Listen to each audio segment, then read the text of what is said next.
Hi guys, and welcome to Thomas Fan UK. So today we're going to be reviewing 4 stories from season 1.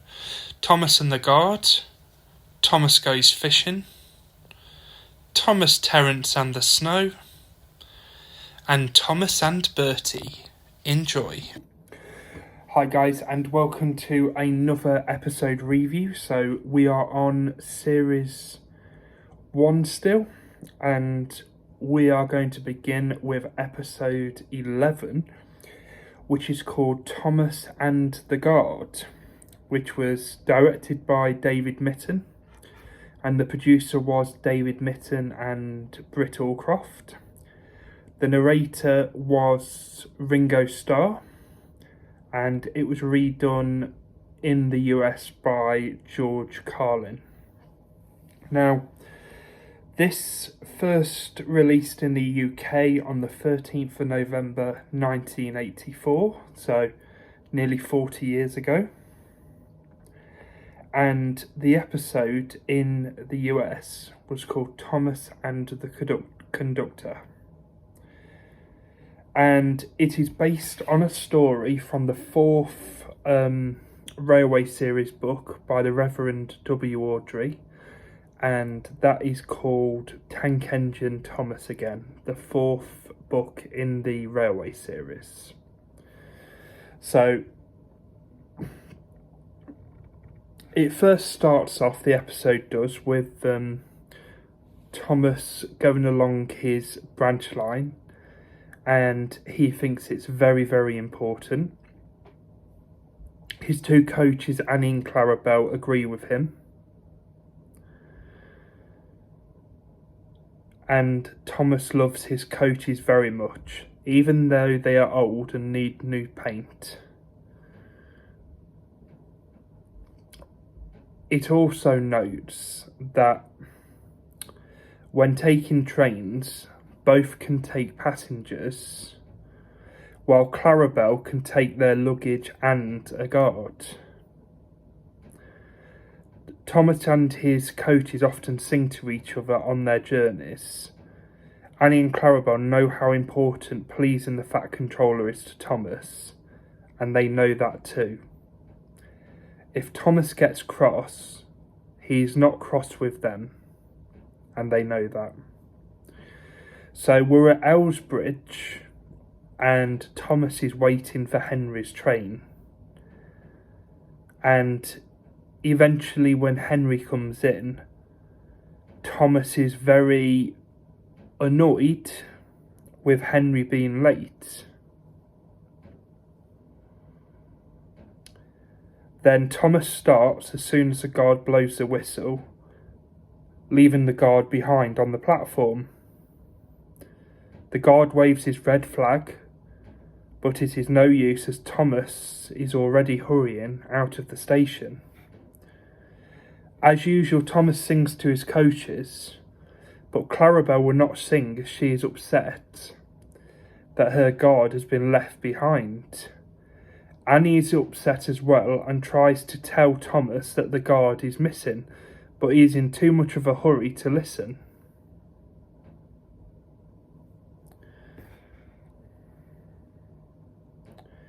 Clarabelle and the passengers soon notice the guard running down the tracks as fast as he can. When he reaches the train, he drinks milk to cool down because he is very hot, and then tells everyone what happened. Thomas apologises for the incident, and even though it was not his fault, the guard accepts the apology. Then Thomas and his coaches proceed with the trip. With Annie and Clarabelle's guard back on board, they feel much better, and Thomas manages to reach the end of the line quicker than ever. So that's the end of that episode. Not really a lot happens. I'd give it a 7 out of 10. So that's that one. So we are now going to go on to episode 12, which is called Thomas Goes Fishing. Now, this episode, as always, is from the Railway series, Tank Engine Thomas Again, or Thomas the Tank Engine Again, whichever, The narrator is Ringo Starr. In the US, it was redone by George Carlin, and the producer is Britt Allcroft and David Mitton.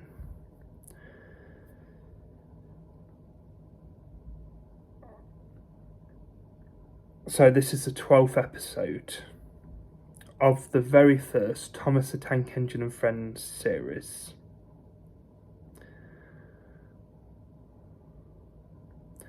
So Thomas is running along his branch line, and he always looks forward to something special: the river. He often wants to stay and watch, but his driver says no. What will the Fat Controller say if they were late? Whenever Thomas meets another engine, he shares with them that he wants to fish, and James says, "Engines don't go fishing. Silly stick in the mud," he says. One day, Thomas arrives at Bridge to find water, and it's out of order, to his annoyance. Thomas is thirsty, so his driver suggests that they fetch water from the river instead. The crew finds a bucket, some rope, and they hurry to the bridge. Once there, they lower the bucket down to the river. The bucket is old and has 5 holes, so they have to hurry and pour the water into Thomas as fast as they can before all the water drains out. They repeat this several times.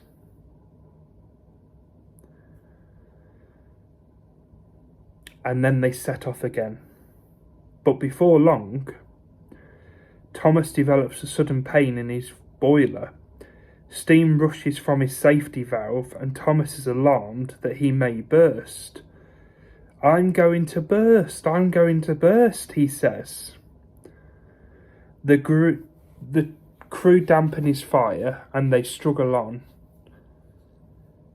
And he says, I've got such a pain, Thomas says.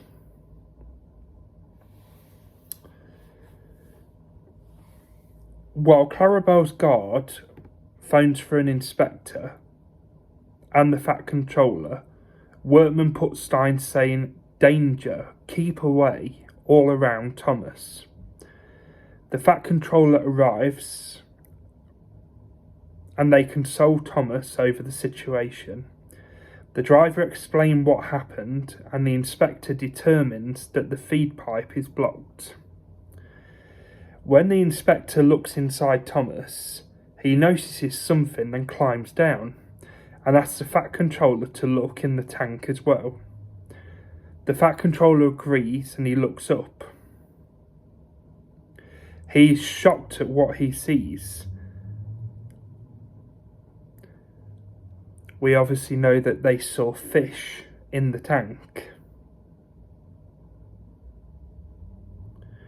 The Fat Controller jokes that Thomas got to go fishing after all, but as fish do not suit him, they must be removed at once.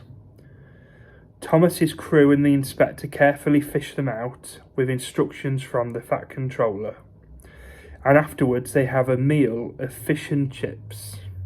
Great British delicacy, fish and chips, can't beat them. The Fat Controller hopes that Thomas has learnt his lesson, to which Thomas replies that he now understands why engines don't go fishing. It is too uncomfortable. So what a fantastic episode that was. That episode was transmitted on the 13th of November 1984, and I'm going to give that episode a 9.5 out of 10. Fantastic episode. You ask any child what they remember about Thomas the Tank Engine, and they will either say they remember him racing Bertie, stuck in the snow, or they remember that he went fishing. That's what I remember. That's my personal opinion. So What a fantastic episode. So we are going on to the next episode. We're going to do 4 episodes in this review, and then we should be just about halfway through season 1, and the next few episodes after this will all be in like order. So you've got Toby and the Stout Gentleman, Thomas in Trouble, you got Trouble in the Shed, up until Percy runs away. So there's quite a lot still to talk about and still to review. So we've had some great episodes so far, and the next episode that we're going to review is called Thomas, Terence and the Snow, which is episode 13. Now if you're in the US, it's called Terence the Tractor. So this episode came out on the 20th of November 1984.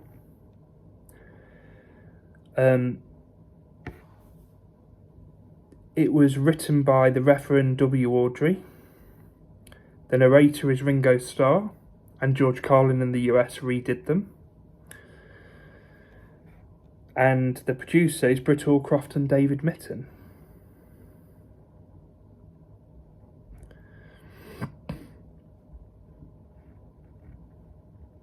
So it's from the Railway series book Tank Engine Thomas again.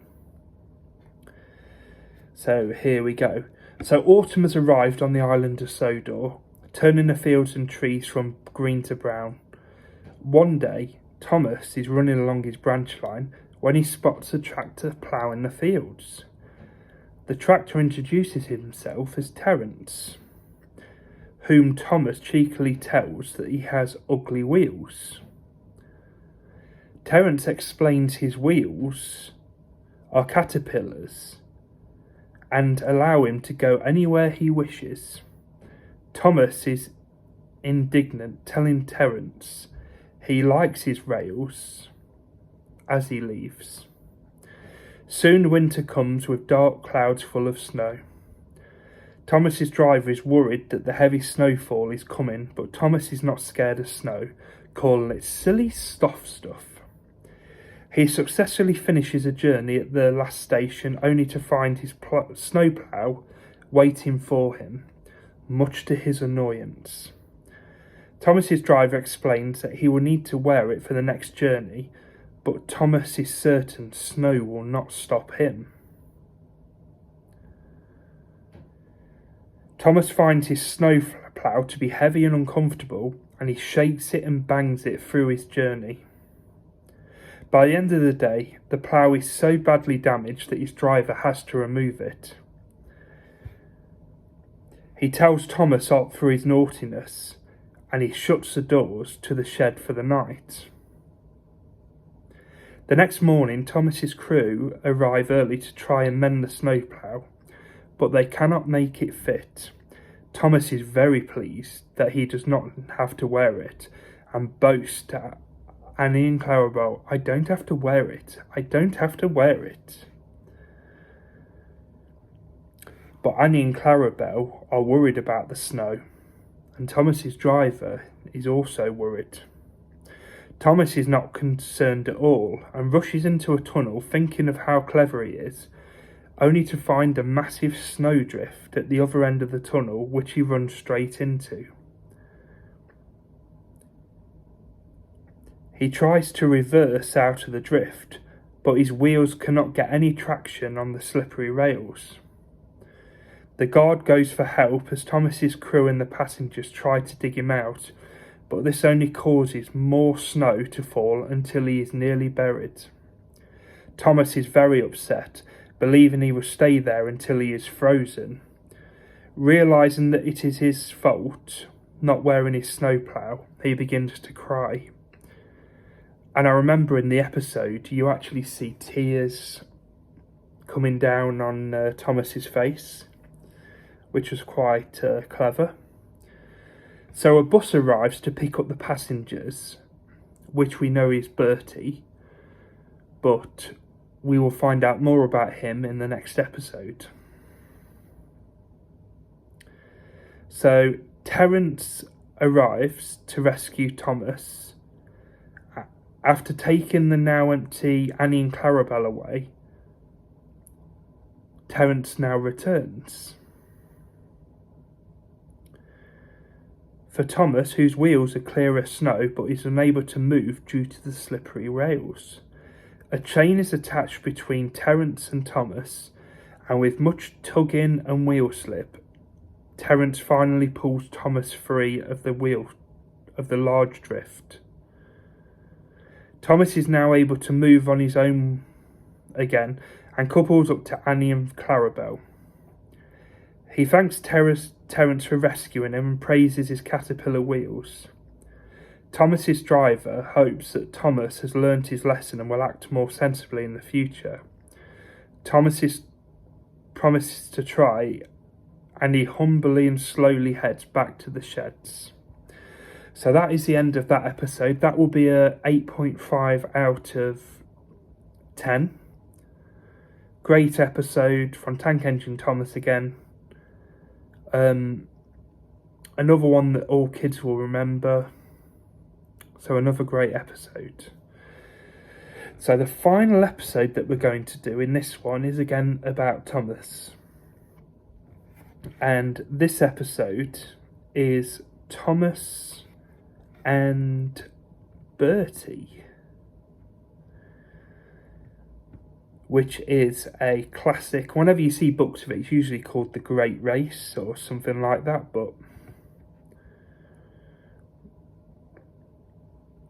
or in the US it's called Thomas and Bertie's Great Race. So this is episode 14 in the season 1 of Thomas the Tank Engine.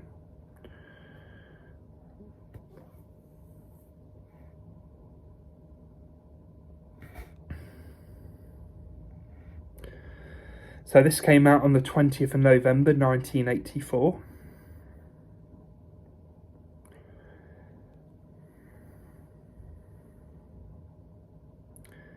Again, it's from the Railway Series book, Volume 4, Tank Engine Thomas again. So one day, Thomas is waiting at a junction where a bus drives alongside him.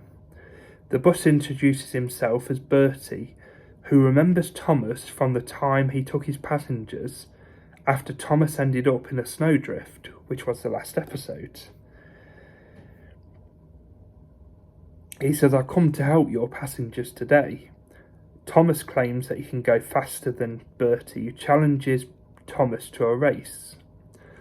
Their drivers agree, and Thomas and Bertie begin their race. Excuse me. As it takes Thomas a while to build up speed, Bertie takes a head start at the beginning. However, he reaches the level crossing where Thomas passes him and takes the lead. After that, the road leaves the railway and Thomas stops at the next station to collect passengers. He tells them to get in quickly and he starts again. He sees Bertie zooming over the bridge and retaking the lead. Thomas tries to catch up, but he has to stop at the next station because the signal is up. Bertie continues on gleefully while Thomas feels sure he will lose the race, but he feels better after a drink and he's ready to continue just as the signal drops. While crossing the bridge, Thomas finds he still has a chance to win, seeing Bertie waiting on a traffic light. As Bertie starts again, Thomas reaches full speed and takes the lead as he passes Bertie at the tunnel. He then makes it to the last station, winning the race. Everyone cheers for Thomas, but they also give Bertie a big cheer too. Bertie congratulates Thomas for the victory and remarks that he would have had to be an aeroplane to beat him over the tunnel hill. The two friends now work together and often talk about their race, but the passengers do not like to be bounced around, and the Fat Controller warns Thomas about running at dangerous speeds. Although it does not seem likely, the two hope for a chance to race again. The narrator says, "I don't think they ever will." Do you? So that episode, which was pretty quick, it's all about Thomas and Bertie racing. That is a 10 out of 10 for the story. It's always been one of my favourite stories in the first series. And it's up there with the Flying Kipper. It's iconic. You know, Thomas racing Bertie. It's fantastic. And yeah, it's great. So that is the end of the review. So I'm just going to go through how we're going to do the next few videos. So the next video will be of Tenders and Turntable, Trouble in the Shed, and Percy Runs Away. The one after that will be Cole, the Flying Kipper, and Whistles and Sneezes. The next one after that will be Toby and the Stout Gentleman, and Thomas in Trouble. And then we'll be doing Dirty Objects, Off the Rails, and Down the Mine. And then it'll be the last episode, which is Thomas's Christmas Party, which I will probably do separately. So thank you very much for watching. At the minute it's New Year's Eve, and I thought, do you know what, I've got a spare 20 minutes, I'm going to get one done. So again, thank you for watching. Thank you for supporting Thomas Fan UK. I'm George. Goodbye.